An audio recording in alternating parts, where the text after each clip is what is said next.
Afternoon, gang. Okay, so things are heating up a little bit, I guess, if you will, in regards to how the U.S. is getting involved over in Ukraine. So you've got Russian training going on at the border there with Ukraine. Okay, and I mean, there's plenty of video out there. You guys can find it all over the place. It's live fire video, so you're seeing artillery and everything going off. There's shelling going back and forth between the Donbass region and Russia. So you have activity going on. So what is the latest here is Ukraine is now requesting military assistance from the United States, specifically from us, okay? And what they are requesting primarily is the Patriot missile system. Now, for those of you guys that are old enough to remember the Gulf War, the first time around in 91, my time, we used the Patriot to shoot down Scuds all over the place. Okay, so that's what the Patriot system is. It's a surface-to-air missile primarily used to shoot down other missiles. Okay, a 200-pound warhead on it to take out a missile. All right, so what the U.S. has done is we've increased the amount of armament and aid, if you will, that we're not charging Ukraine to $300 million a year. All right. And obviously they're wanting assistance. It's not like you just, we're not talking about something like a AK-47 or, an M16 or something like that, where you just hand it to them, kind of obvious how to use the damn thing. All right. So the big catch here is that they want the Patriot systems. Inevitably, they're going to come from Poland, obviously an ally and a NATO country, and have NATO operators for the missile systems. I mean, this is a vehicle-launched missile system, okay?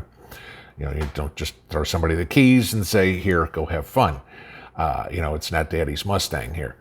But the other thing is that Zelensky has asked the U.S., the Biden administration, for troops. I mean, like I told you a few days ago, we've got 160 advisors over there, trainers, and apparently 46 is strongly considering sending additional troops to Ukraine.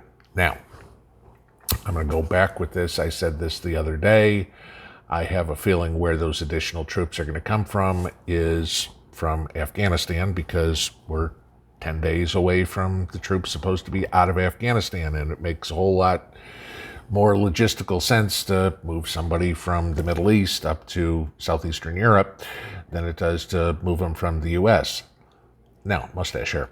Now, we've seen all the stories on planes flying around, things interesting that you guys keep sending me emails on, helicopters, planes, activity around the military bases and all. Don't know, how that's going to affect. This could be just readiness drills for a lot of them, which is my guess is what it is, okay? But what we're hearing, and this comes from a former commander of the American forces in Europe by the name of Ben Hodges. I'm just going to read this to you. What we are seeing now is the start of the next phase. I would say that the correct phase is not whether it will happen or if it is possible, but what will happen is something that is imminent. Now, that was his quote. Now, again, you have Russia saying this is all a training exercise, but they said they were going to be down there for training for 2 weeks and then they'd leave. Well, 2 weeks is now passed and more troops are coming in. So, this is somewhat of a buildup. Personal thought. I have a feeling this is a posturing game. Russia's going to keep putting troops down there to make it look like they're going to do something. And what they're trying to do is goad Ukraine and goad NATO into starting something. And then they can come back and go, look, all we're doing is protecting, Russians that are in Luhansk and Donbass and everything like that. That's my guess. I'm kind of praying for. I'm hoping that we don't have an all-out assault. But the fact that it's now hitting some European media, at least, that Zelensky's asked Biden for Patriot systems. You don't need surface-to-air missiles to knock out other missiles unless you have some intelligence that something is on the way. Okay. You don't need a Patriot system to knock out tanks or to take out infantry or whatever it is. That would be for some sort of aerial assault. Now, like I said, nothing's changed there in regards to Russia continuing to grow its forces, setting up new camps, like I told you the other day, field hospitals and everything like that. But the fact that we have, real fire, again, exercises going on, that is a little bit interesting. Now, on the other side of the fence, and nobody's got a whole lot of information on this one because it's very quiet, but, still trying to figure out what is going on with China. And, whether y'all know, I've mentioned a few times China buying up land in North Africa. They've had this for a while. But according to Stars and Stripes, okay, and I'd say that's a credible source, China's base that they have in Djibouti is now big enough to host aircraft carriers.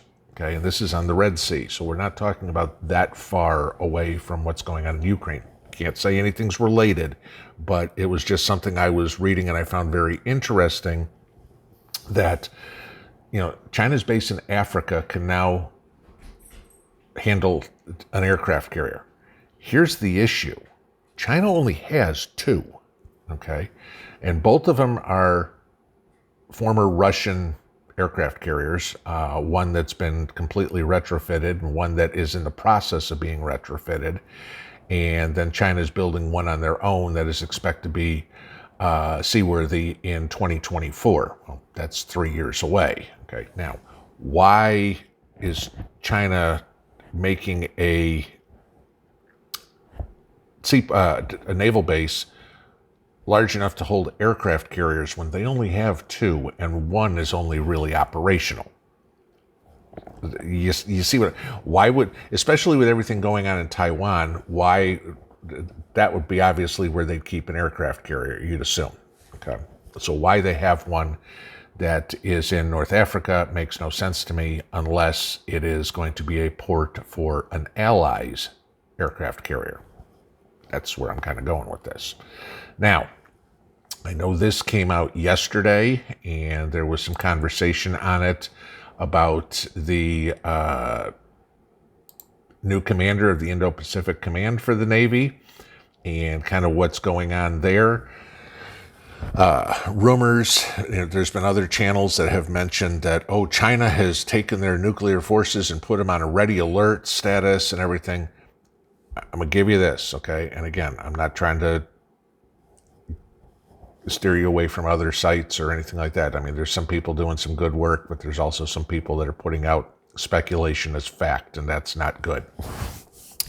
The speculation is that China may have moved their nuclear assets to ready status, okay? And the way theirs is set up is if they detect an incoming missile, then their system would automatically reciprocate, okay? But again, there's no confirmation of that, none, okay? And that is speculation that is coming out of the military. I'm just giving you that as an idea, all right? I want you to think about that when you're listening to some of these other reports. It has not officially been announced that it has happened. It may have, okay? But there's no way that anybody like me or anybody else on YouTube or anybody has the information on the Chinese nuclear status. Does anybody know the American nuclear status? We've talked about DEFCON and all the BS that people put out about that. We don't know that, okay? So when you're listening to this stuff, please, please, please listen and make sure you got all the words. Speculation and possibly are not considered facts. All right, so that's where we got right now at about 3:45 here Eastern time on Wednesday afternoon. Y'all have a good one. Pinball out.